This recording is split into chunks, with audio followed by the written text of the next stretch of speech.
আমের খোসা দিয়ে যে এত সুন্দর একটা রেসিপি তৈরি করা যায় আপনারা কিন্তু না দেখলে বিশ্বাস করতে পারবেন না। অবাক হয়ে যাবেন আমের খোসার এই রেসিপি দেখে, যেটা কিন্তু আমাদের সংসারের ১ মাসের সংসার খরচ বাঁচিয়ে দেয়। নমস্কার বন্ধুরা, মনীষা রান্নাঘরে সবাইকে স্বাগত। প্রতিদিনের মতো চলে এলাম আবারও একটা রেসিপি নিয়ে। আশা করি আপনাদের ভীষণ ভালো লাগবে। হ্যাঁ বন্ধুরা, আজকে আমি আপনাদের সঙ্গে শেয়ার করব আমের খোসা দিয়ে তৈরি একটা রেসিপি, যেটা কিন্তু ১ মাসের সংসার খরচ বাঁচিয়ে দেবে। এখানে আমি দুটো আম নিয়েছি, আর আমগুলো কিন্তু আগের থেকে বেশ ভালোভাবে ধুয়ে নিয়েছি। এবার আমি আমের খোসা তুলে নেব। বন্ধুরা, এই খোসা দিয়ে কিন্তু দারুণ একটা মজার রেসিপি আমি শেয়ার করছি, যেটা কিন্তু আপনারা দেখলে অবাক হয়ে যাবেন যে আমের খোসা দিয়ে এত সুন্দর রেসিপি হয়, যা বাচ্চাদের কিন্তু ভীষণই প্রিয়। বাচ্চারা কিন্তু খুবই পছন্দ করে। এবার দেখুন বন্ধুরা, এখানে আমি একটা আম এইভাবে খোসা ছাড়িয়ে নিয়েছি। এবার আবারও একটা আমকে একই রকমভাবে খোসা ছাড়িয়ে নিচ্ছি। এখানে কিন্তু আমি দুটো আম নিয়েছি, আপনারা চাইলে এর থেকে বেশি আমও নিতে পারেন। এবার দেখুন এই যে খোসা, এই খোসাটাকে দেখিয়ে দিচ্ছি আমি। এই খোসা দিয়ে কতটা সুন্দর একটা রেসিপি তৈরি করব। আর এই খোসাগুলো দেখুন, এখন আমি জল দিয়ে ধুয়ে নেব। আগে আমি আমটা ধুয়ে নিয়েছিলাম, আর তারপরেও খোসাটাকে আবার ধুয়ে নেব, যেহেতু খোসার মধ্যে অনেকটা কষ থাকে। আর দেখুন এবার আমি খোসাটাকে একটু জল পাল্টে পাল্টে ধুয়ে নিয়ে আপনাদের দেখাচ্ছি। দেখুন খোসাগুলো কিন্তু এইভাবে করে আমি ছাড়িয়ে নিয়েছি। এবার আমি খোসাগুলো ধুয়ে নেব। দেখুন খোসাগুলো ধোয়া হয়ে গেছে। এবার আমি এই খোসার মধ্যে দিয়ে দিচ্ছি পরিমাণ মতো জল। এবার জলটা দেওয়ার পরে এখানে আমি দিয়ে দিচ্ছি অর্ধেকটা পরিমাণে পাতিলেবুর রস আমি দেব। আর পাতিলেবুর রসটা দিলে কিন্তু আমের খোসার মধ্যে যে একটা কষ থাকে, এটা কিন্তু খুব সহজেই চলে যায়। আর এই আমের যে রেসিপিটা বানাবো ওটা কিন্তু পারফেক্টভাবে তৈরি হবে। আর দেখুন এখানে কিন্তু আমি খোসাটাও রেখে দেব, এই আমের খোসার সঙ্গে লেবুর খোসাটাকেও রেখে দেব। এখন আমি একটু মিশিয়ে নিয়ে 1 ঘন্টার মতো আমি রেস্টে রেখে দেব। দেখুন এখন আমি এখানে একটা ঢাকনা চাপা দিয়ে সাইড করে রেখে দিলাম। এইবারে আমি 1 ঘন্টার পরে ফিরে এলাম। 1 ঘন্টার পরে দেখুন জলের কালারটা কিন্তু চেঞ্জ হয়ে গেছে। তো আমের খোসার মধ্যে যে একটা কষ থাকে সেটা কিন্তু খুব সুন্দরভাবে বেরিয়ে গেছে। আর লেবুর রসটাও কিন্তু আমের খোসার মধ্যে খুব সুন্দরভাবে মিশে গেছে। এবার আমি আমের খোসাটা জল থেকে ছেঁকে নিচ্ছি। এবার লেবুর খোসাটা কিন্তু এখানে আমি ফেলে দিলাম। তো এবারে আমি দেখুন জলের কালারটা কিন্তু একেবারেই চেঞ্জ হয়ে গেছে। এবারে দেখুন এখানে আমের খোসাগুলো তুলে নেওয়ার পরে আর একটা ছোট বাটির মধ্যে নিয়ে নিচ্ছে একটু লেবুর রস। লেবুর রসটা কিন্তু আমের খোসার যে জেলিটা তৈরি করব সেটা কিন্তু পারফেক্টভাবে তৈরি হতে সাহায্য করবে।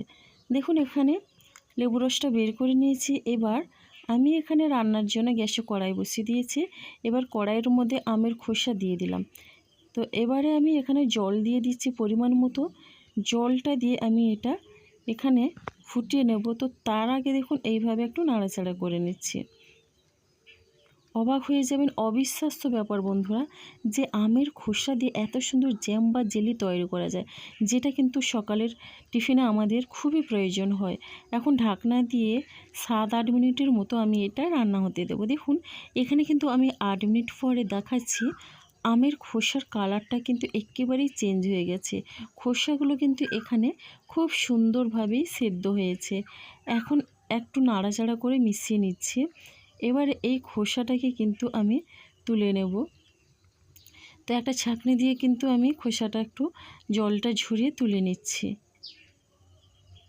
আর এইভাবে করে কিন্তু সেদ্ধ করে নিতে হবে, তাহলে কিন্তু পারফেক্ট জ্যাম আপনারা তৈরি করতে পারবেন। এবার আমি খোসাটা তুলে নেওয়ার পরে এবার দেখুন এই জলটাকে কিন্তু খুব সুন্দরভাবে ফুটিয়ে নেব। আমের খোসার এই জলটা যত ভালোভাবে ফোটানো হবে, তাহলে কিন্তু পারফেক্ট জ্যাম তৈরি হবে। এবারে এখানে কিছু সময় ধরে খুন্তি দিয়ে নাড়াচাড়া করে নেওয়ার পরে এখানে আমি দিয়ে দিচ্ছি দেখুন চিনি। তো এই কাপের এখানে 1 কাপের থেকে একটু বেশি পরিমাণে চিনি দিলাম।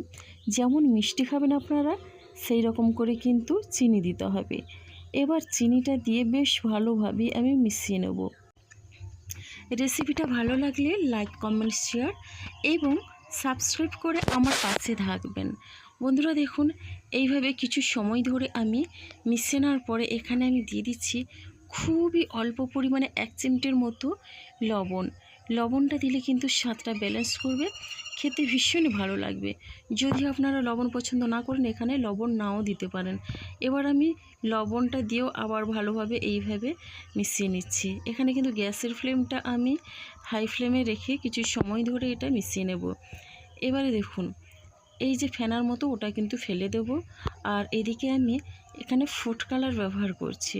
ফুড কালারটা আপনারা চাইলে নাও দিতে পারেন, আবার হ্যাঁ, এখানে কিন্তু আপনারা যে কোনো কালার দিতে পারেন। আমি কিন্তু এখানে অরেঞ্জের ফুড কালারটা দিচ্ছি, আপনারা চাইলে সবুজ কালার বা লাল কালারও দিতে পারেন। ফুড কালার দিতে যে হবে সেই রকম কোনো কথা নেই, জাস্ট একটু দেখতে ভালো লাগার জন্য ফুড কালারটা পছন্দ করছি। আমার ছেলে কিন্তু এই কালারটাই বেশি পছন্দ করে, তাই আমি এই ফুড কালারটাই দিয়ে আজকে আমি জ্যামটা তৈরি করে নিচ্ছি। এবার দেখুন চিনির রসটা কিন্তু ঘন হতে শুরু করেছে। তবে কোন পর্যায়ে এই জ্যামটা তৈরি করার জন্য রসটা তৈরি করে নিতে হবে অবশ্যই শেষ পর্যন্ত থাকুন আর আমি দেখিয়ে দেব। গ্যাসের ফ্লেমটা কিন্তু একেবারে হাইতে রেখে এটা ফুটিয়ে নিয়েছি। আর কালারটা দেখুন এখন থেকে কতটা সুন্দর লাগছে, আর পুরোপুরি যখন জ্যামটা তৈরি হয়ে যাবে দারুণ লাগবে। বন্ধুরা এখানে আমি অ্যাড করে দিচ্ছি লেবুর রস, আর লেবুর রসটা একটু এভাবে ছেঁকে নিচ্ছি। লেবুর রসের ফ্লেভার আর আমের ফ্লেভারে কিন্তু জ্যামটা একেবারে পারফেক্টভাবে তৈরি হয়, খেতে লাগে অসাধারণ। এখন আমি লেবুর রসটা দিয়ে বেশ ভালোভাবে মিশিয়ে নিচ্ছি। আর অবশ্যই হয়তো আপনারা বলতে পারেন যে আম দিয়ে তো জ্যাম তৈরি করা যায়। হ্যাঁ, আম দিয়ে তো তৈরি করা যায়, তবে আমের খোসা দিয়ে একবার তৈরি করে দেখুন, আমের থেকে কোনো অংশে কম নয়, ভীষণই ভালো লাগে। আর আমাদের সংসার খরচ কিন্তু একেবারে কমিয়ে দেয়, 1 মাসের সংসার খরচের সাশ্রয় হয়। তো বন্ধুরা দেখুন এখানে কিন্তু জ্যামের জন্য এই যে রসটা আমার রেডি হয়ে গেছে। এখন চামচ দিয়ে দেখিয়ে দিচ্ছি, এই পর্যায়ে কিন্তু এটা নামিয়ে নিতে হবে। আর এটা একটু ঠান্ডা করেই কিন্তু যে কোনো পাত্রে বা কাঁচের বয়ামের মধ্যে নিয়ে নিতে পারেন। এটা কিন্তু পুরোপুরি আমি ঠান্ডা করে নিয়ে উষ্ণ গরম আছে, তো সেই অবস্থায় কিন্তু আমি একটা কাঁচের জারের মধ্যে নিয়ে নিচ্ছি। আর দেখুন বন্ধুরা এর ঘনত্বটা কিন্তু এইভাবেই থাকবে, তো এই রকম রেখে কিন্তু এটা নামিয়ে নিতে হবে। বাচ্চা থেকে বড় সবাই কিন্তু ভীষণই পছন্দ করবে। এবার দেখুন আমি কিন্তু এটা 4 থেকে 5 ঘন্টার মতো নর্মাল ফ্রিজে রেখে দিয়েছিলাম। এবার আমি আপনাদের দেখাচ্ছি কতটা সুন্দর বা পারফেক্টভাবে এই জ্যামটা তৈরি হয়েছে। দেখুন নর্মাল ফ্রিজে রেখে দেওয়ার পরে খুব সুন্দরভাবে এখানে জমে গেছে। কতটা লোভনীয় হয়েছে দেখেই বুঝতে পারছেন বন্ধুরা। এখন আমি এখানে 3 পিস নিয়েছি পাউরুটি, আর আমি জ্যামটা দিয়ে দেখিয়ে দিচ্ছি।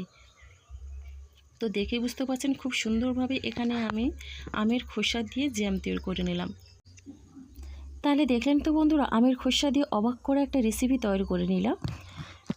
তো একবার হলেও এটা ট্রাই করে দেখবেন, আর কেমন লাগলো কমেন্ট করতে ভুলবেন না। যদি ভালো লেগে থাকে তাহলে অবশ্যই একটা মিষ্টি কমেন্ট করবেন।